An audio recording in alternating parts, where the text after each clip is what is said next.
Happy Wednesday! We're here at last. I had a little technical hitch transferring onto I used my iPad to keep my notes together. And a little hitch there. Anyway, saved the day. Okay, some interesting information in this day and age. I told you yesterday that things are going well for us because we're one of the chosen ones to carry on in business in the UK because we're an essential supplies company, which is somebody's got it right. So just some information. I've been looking at this all day long, and the recent report from the New England Journal of Medicine reveals that both high blood pressure, hypertension and cardiovascular disease are at an increased risk of death from the coronavirus. And well, it's not new that particularly. I already knew that diabetes was a major factor, and of course lung disease, but the hypertension, the high blood pressure, it was interesting why high blood pressure would be a factor. But then I thought about it and I thought, well, to get high blood pressure, you have to have a poor lifestyle. You just don't get it. And it's not caused by salt, by the way, so don't listen to doctors on that. But it's a poor lifestyle. It includes a diet, includes poor exercise, just the various risk factors, and of stress as well. But if you know that stress actually lowers your immune system, so it doesn't raise your immune system. So getting worried about things in this life is not going to save your life, actually. So you've got to stay calm, stay focused. But it's quite incredible that all these things are connected, because in the end, the thing that keeps us alive is oxygen. And even though oxygen is coming in from the lungs, if the cardiovascular system is not working properly, then it's not going to pump it around. It's not, certainly you're not going to get it into the heart, which is quite critical. And of course, sugar lowers the immune system, so that you are leaving yourself wide open. So tomorrow I'm going to do, because it's my weekly newsletter Thursday night, I'm going to do one again on lifestyle and everything we need to really carefully think about. And so I'll just cover that briefly in there, but of course it will all be in the newsletter in much greater form. So this puts millions of people at extra risk, actually, these extra things. I thought it was just lung disease and diabetes to begin with, but it really puts a lot of people at risk. I know some young people die, but I'll come to that in a minute. It's so rare, and it's also quite specific people, and so they have to think about this. But it's the figures really that are also quite strange, actually. Somebody wrote to me today from last night and said, the World Health Organization says it's 3.4% of people, which is a huge amount of people, of the population, in fact, they say, which is just silly, could die from coronavirus. And that's where these huge figures come from. But it is not true at all. Some people will remember the swine flu, and they remember that there was a massive speculation by the World Health Organization, WHO, and they said in that the death rate would be in the sort of 3 to 4% range. It proved out not to be true. It was 0.1. I mean, that's how far they can exaggerate by just guessing it. Or maybe they being kind, maybe they think if they give this huge wild figure that everybody will just do as they're told and look after their health and maybe have vaccinations. Who knows why they do it. But the truth is that it's better to tell the truth than tell a lie, than be a mistruth, and then find out later on that it was 0.1 rather than 3.4. So they're doing the same again. My guess, and it is a guess at this stage, because who can know, But looking at some of the other countries, and I'm excluding China because China, it's a very unhealthy city, Wuhan, and there's a lot of things going on there. So we have to exclude that particular one. But the rest of the countries, it's about 1% of the people that catch coronavirus are going to die. Obviously, in some countries like Italy, where they've got a really high number of elderly people, much higher than most countries, the death rate is higher of the elderly people, and that's but the average age of those people, most of those people are 81, as I said last night. There are some young people dying, but they all have serious health problems.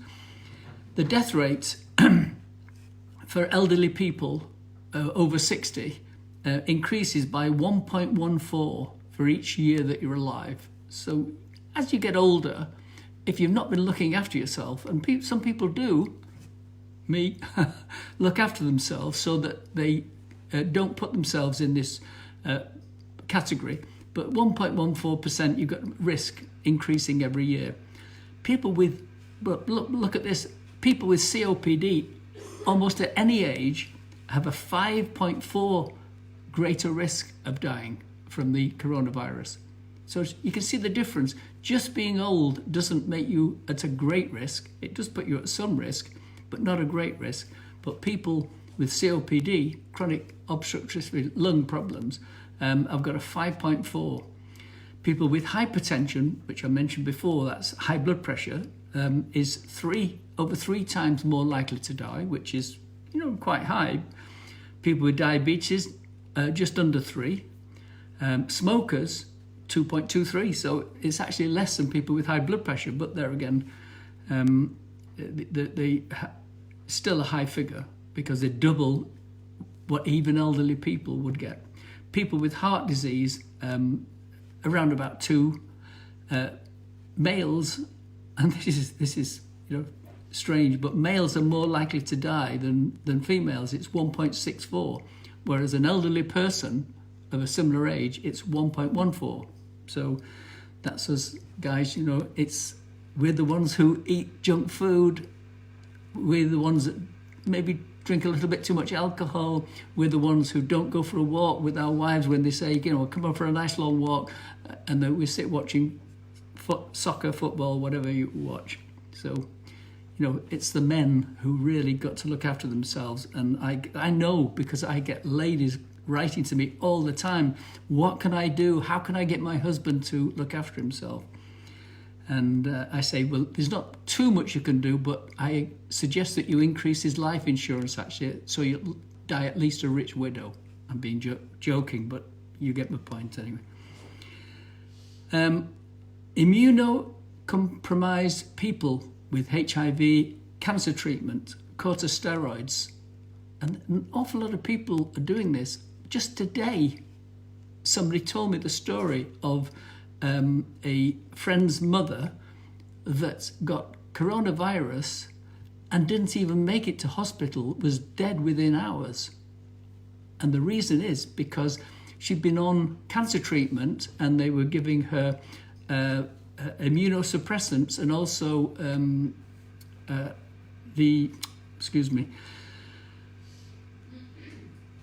it's gone out of my head anyway, but anyway, they destroy your immune system in the battle against cancer, which is a bit crazy because it's your immune system that was weak in the first place that allowed the cancer to grow, but that's a crazy story.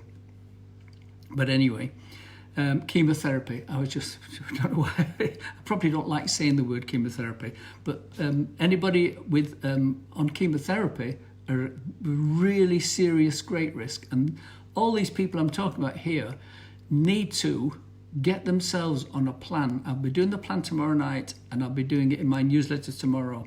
It works for everybody. It doesn't matter what you've been doing, how bad you've looked after yourself. If you start quickly, then you're going to have your best possible chance. Obesity and other things like liver, kidney disease, they're all greater risks of dying, actually. Obesity partly because, of course, it's like diabetes, because you will have a greater level of sugar in your body, and that will compromise your immune system. As I say, I've written books on all of those conditions anyway, and I will announce that tomorrow, what you can do, how you can get one of my books if you don't already know. I hope you know.